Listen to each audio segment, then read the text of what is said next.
السلام علیکم سر، پہلے آپ اپنا تعارف کروائیں۔ وعلیکم السلام جی، جمیل احمد نظامانی میرا نام ہے اور میں جو ہوں ایسوسیٹ پروفیسر ہوں ایجوکیشن ڈپارٹمنٹ میں، اور بھی مصروفیات ہیں، یوٹیوب چینل ہے میرے 6 اور بزی رہتا ہوں۔ نیشنل معاملات پہ بھی میری نظر رہتی ہے، انٹرنیشنل پہ بھی نظر رہتی ہے، کرنسیز پہ بھی رہتی ہے، گولڈ پہ بھی رہتی ہے، جن کے بہت سے بزی رہتا ہوں، یہی کام ہے میرے۔ جی سر، پھر آپ کا یہی انٹرسٹ ہے تو پھر آپ یہ بتائیں کہ پاکستان کے ڈیفالٹ ہونے کے کتنے چانسز ہیں؟ یہ آپ نے بڑا دلچسپ کوشچن پوچھا ہے۔ اصل میں کئی دنوں سے میں یہ بات سوشل میڈیا پہ بھی سن رہا ہوں، اپنے نیوز چینلز پہ بھی سن رہا ہوں، اور مجھے بڑی ہنسی آتی ہے یہ بات سن کے۔ وجہ یہ ہے کہ اگر ہم لاجک کو بھی استعمال کریں، کامن سینس کو استعمال کریں، تو پاکستان کے ڈیفالٹ ہونے کا کوئی خطرہ نہیں ہے۔ وجہ یہ ہے کہ پاکستان کے ڈیفالٹ سے اوروں کو نقصان ہوگا۔ اس کی مثال ایسے ہے، وجہ کیا ہے، پاکستان کے پاس ریسورسز بہت ہیں۔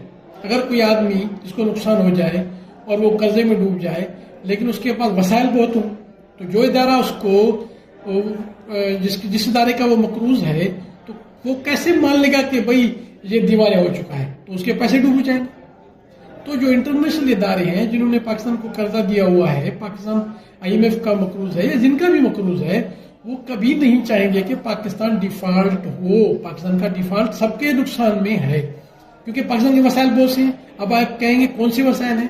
پاکستان کے پاس زمینیں ہیں، پاکستان کے پاس جو ہے وہ پانی ہے، پاکستان کے پاس سورج ہے۔ اب جو دنیا میں ایک بڑی تبدیلی آئی ہے، جس کا میں یہاں پہ تذکرہ کرنا چاہتا ہوں، کہ انرجی کے وسائل اب تبدیل ہو رہے ہیں۔ تبدیلی تو آ چکی ہے، لیکن امپلیمنٹ اب ہونے جا رہی ہے۔ وہ یہ کہ کول کا استعمال یا ہوتا تھا آئل کا استعمال، اب آئل کی قیمت کیوں بڑھ رہی ہے؟ یہ بڑھتی رہیں گی، کیونکہ اب دنیا چاہتی ہے کہ آئل کو چھوڑ کے انوائرمنٹ سیف انرجیز کا استعمال ہو، جس میں سورج سے جو ہے سولر انرجی ہے، اور بھی کئی ہے، ایئر ہوا سے ہے، اور بھی کئی وسائل آ گئے ہیں۔ تو مسئلہ یہ ہے کہ پاکستان کے پاس سورج بھی ہے، تو پاکستان کے پاس اتنے وسائل ہیں۔ اس کی مثال میں آپ کو دوں گا، شاید میں نے پہلے بھی کی لیکن باتیں ریپیٹ بھی ہو سکتی ہیں، آپ کے سمجھ میں آنے کے لیے ضروری ہے کہ ایک آدمی جس کے پاس وسائل بہت ہیں، تو وہ اسے کوئی دیوالیہ نہیں مانے گا، دیوالیہ ہونے ہی نہیں دے گا۔ سر یہ بات تو آپ کی ٹھیک ہے، پر ایشو یہ ہے کہ یہاں پہ ریسورسز کی صحیح یوٹیلائزیشن نہیں ہو رہی۔ اب اس کے لیے کیا کرنا چاہیے پاکستان کو؟ اب پاکستان تو یہ تو کامن سینس کی بات ہے، پاکستان تو سب کچھ وہ کر سکتا ہے جو ساری دنیا کر رہی ہے۔ یہاں پہ جو ہیومن ریسورس، جو سب سے زیادہ قیمت کی آج کے دور میں جو چیز ہے، وہ ہیومن ریسورس ہے، افرادی قوت ہے، جو آسٹریلیا کے پاس نہیں ہے، جو جاپان کے پاس نہیں ہے، اور مغربی ممالک ہیں، امریکہ ہے، یہ امیگریشن کے ذریعے لوگوں کو بلا رہے ہیں۔ مسئلہ یہ بچ جاتا ہے کہ وہ اسکلڈ نہیں ہے۔ اسکلڈ ہونا تو دور کی بات ہے، وہ صرف ایمانداری سیکھ لیں، کرپشن کو چھوڑ دیں، تو اس سے بھی بڑا فائدہ ہوگا۔ پاکستان کے سب مسائل حل ہو جائیں گے۔ لیکن پاکستانی قوم جو ہے نا، خواب میں رہتی ہے، کسی ایک کا انتظار کر رہی ہوتی ہے، اور یہ رول نہیں ہے اللہ پاک کا۔ قوم جب تک اپنے آپ کو تبدیل نہیں کرتی، اللہ پاک بھی تبدیل نہیں کرتے۔ یہ اللہ پاک کی سنت ہے، اور یہ سنت کبھی تبدیل نہیں ہوگی۔ کسی ایک کا انتظار کرنے کے بجائے میں تو کہتا ہوں، جس دن میں دیکھوں گا کہ ایک لائن میں کھڑے ہو گئے ہیں پاکستانی، اسی دن سے ترقی شروع ہو جائے گی۔ ابھی بڑا مشکل مسئلہ ہوتا ہے کہ لائن میں لگنے کے لیے ہم تیار نہیں ہوتے۔ میں نے کئی دفعہ کوشش کی ہے کہ بینک میں لائن میں لگوں، لیکن مجھے بھی لائن توڑنا پڑتی ہے۔